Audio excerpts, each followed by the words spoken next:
It's Friday, and we have Stephen Keppel, our economics editor, here in our studio, as always, with a fresh take on the economy this week. Now, Stephen, there's good news this week. Third quarter GDP figures came out, and they're better than expected. Tell us a little bit about that.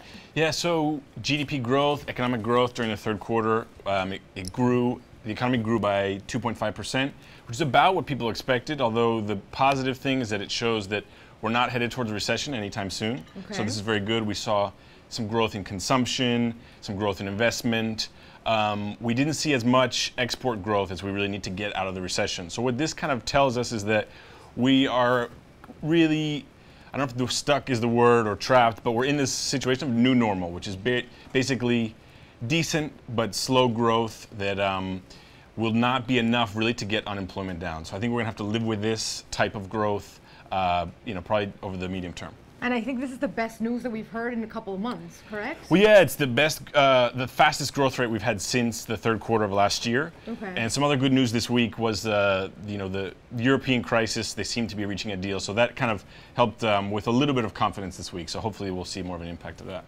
And some interesting things that we were talking about backstage as well was a new index that came out this week, published by Harvard, correct?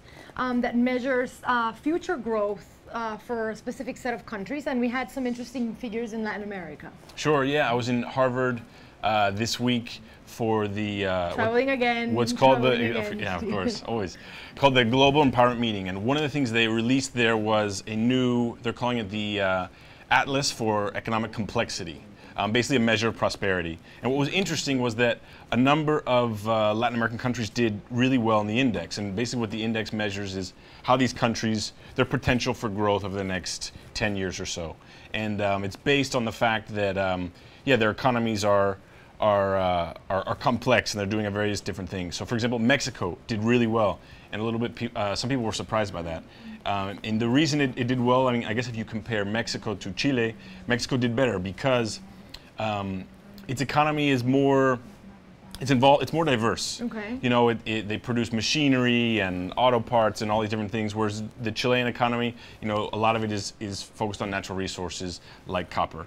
You know, so the best countries out of Latin America were Mexico. Brazil also did very well. Panama actually came in at the top. You know, a small country, a small economy, but very diverse, doing lots of interesting things in finance and shipping.